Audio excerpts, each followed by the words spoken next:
Welcome to the first episode of our show, The Second Sex, where we explore Simone de Beauvoir's groundbreaking work and its lasting impact on feminist thought. Absolutely. Simone de Beauvoir, she's such a monumental figure, a 20th century philosopher whose ideas really did fundamentally reshape how we understand gender. Yeah, both in society and historically. Exactly. Her work, it gave this crucial intellectual bedrock for so much feminist thinking that came after. And it's amazing when you think about the intellectual scene she was part of.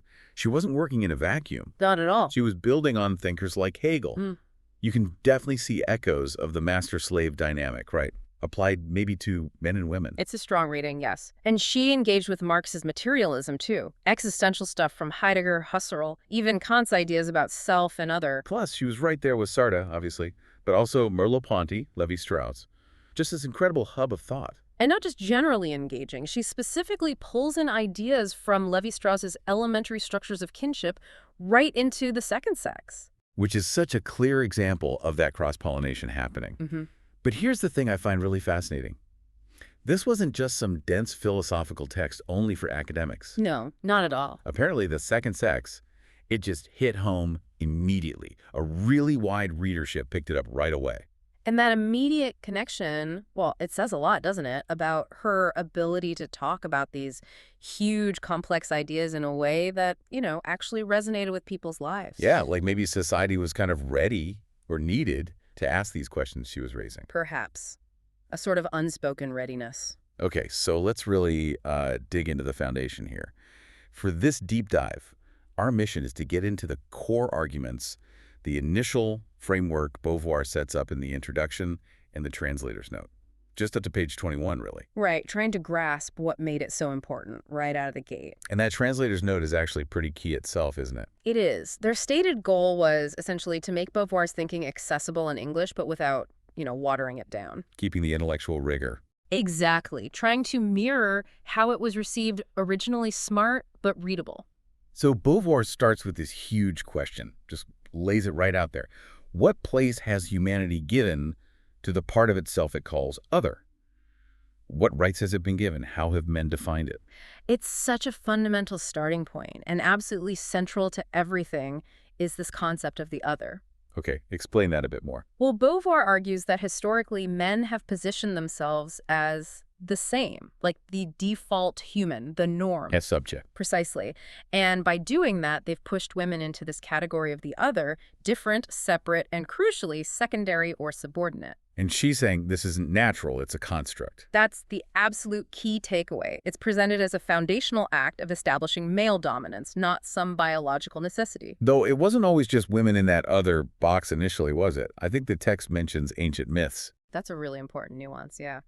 In some early cosmographies, you had male and female aspects for the same thing, like the Babylonians seeing ocean and sea as this pair representing cosmic chaos. So the concept existed but wasn't exclusively gendered at first. Exactly. But Beauvoir traces how, as societies developed and roles became more defined, especially in relation to each other, that category of other became more and more strongly, almost exclusively, mapped onto women. And Beauvoir immediately dives into this historical ambiguity of women's position. Like on one side, you've got these incredible, powerful goddesses being worshipped. Right, the great goddess figures Ishtar, Astarte, Gaia, Isis. Deeply tied to fertility, nature, embodying both life and, well, danger too. Yeah, the life-giving and the destructive forces. And these figures, linked to the earth, they held immense power in people's minds. The text even mentions the oldest great goddess statue found in Susa. So there's reverence there. Definitely. And Beauvoir suggests that women on Earth, kind of reflecting these divine figures, were often seen as having special powers, maybe magic, surrounded by taboos. Included in prayers, sometimes holding roles like priestesses, even involved in governing in some early tribes. Sometimes, yes.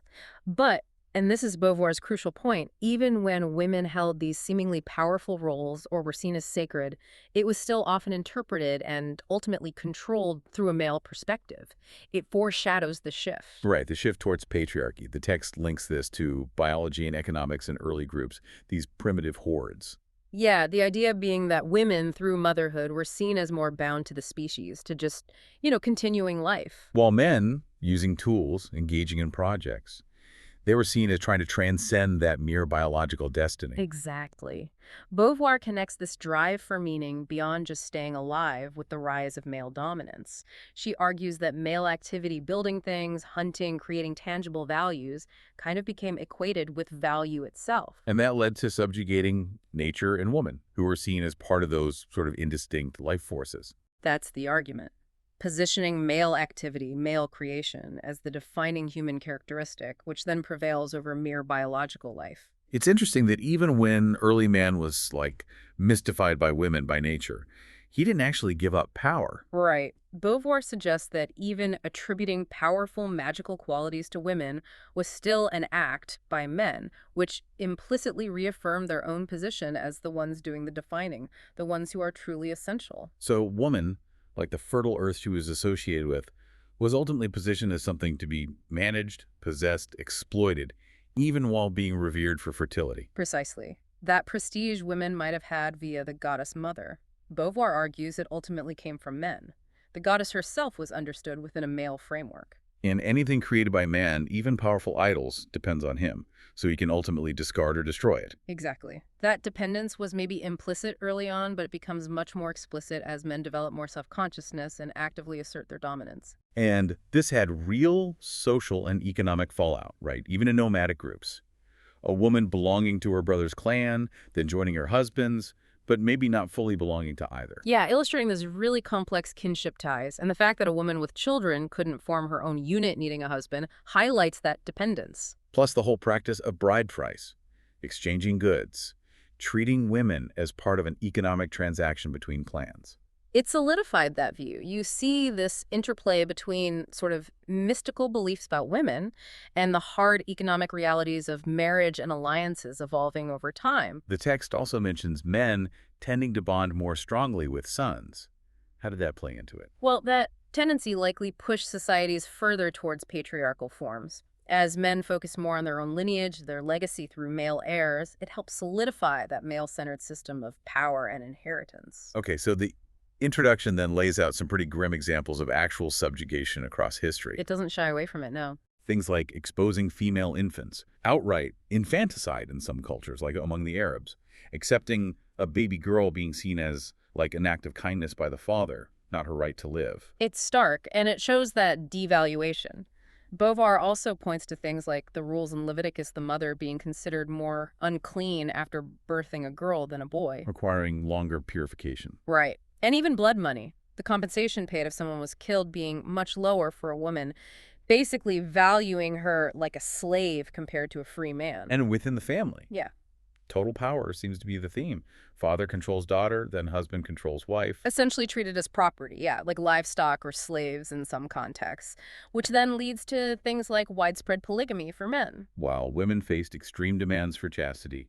Total double standard. And Beauvoir contrasts this sharply with matriarchal setups, where women often had more freedom, and things like premarital sex or adultery weren't judged nearly as harshly. Under patriarchy, though, the virgin bride and absolute fidelity were key. To ensure legitimate heirs for the man's property and lineage. Any deviation by the woman was a serious threat to that system. Leading to severe penalties. The text calls female infidelity high treason, as long as private property exists. It's strong language, but it reflects the stakes within that system. And you see it in law for centuries, like the Napoleonic Code being lenient towards a husband killing an unfaithful wife in the act. Wow. It just screams property rights. It reflects that deep-seated view. Now, there were complexities sometimes. Women in patrilineal clans kept some autonomy because of ties to their birth family. But the overall trend under patriarchy was clear. Women became property, first of their fathers, then their husbands, married off according to the father's interests. That became the dominant pattern. The introduction also touches on women being silenced historically, and some early, often crushed attempts to speak out, even in ancient Greece. Yeah, you get glimpses in Homer or Hesiod, but often it's just scorn towards women. They were largely confined physically to the gynecium. And radical ideas like Plato suggesting girls get educated. Mostly met with ridicule, yeah. And then you have Aristotle explicitly saying woman is deficient, naturally meant to obey man.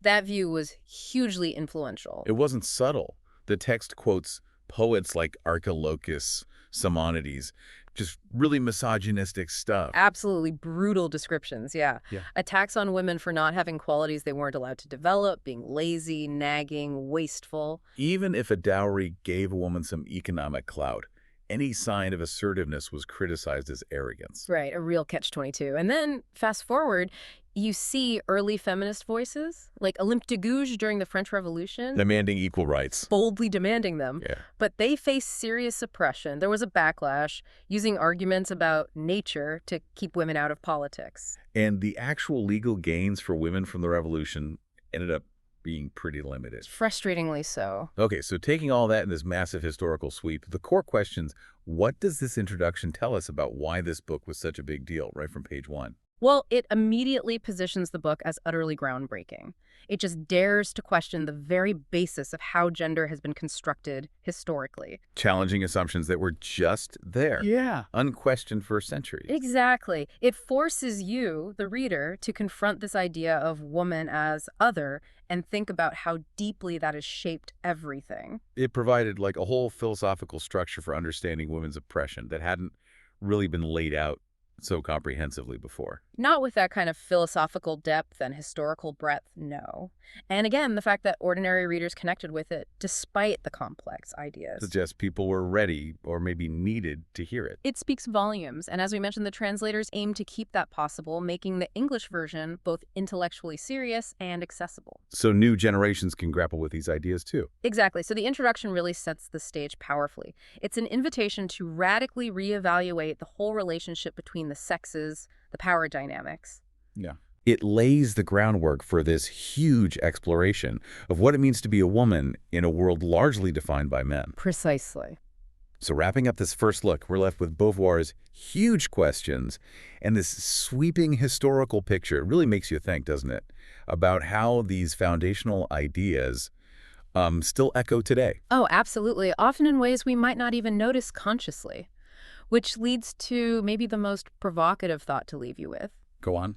If woman as a category has been historically built as the other, what happens when that construction is challenged, when it's dismantled? What kinds of different futures become possible then? That's a lot to think about. A powerful question. It really is something to consider as you perhaps explore the second sex further. Definitely.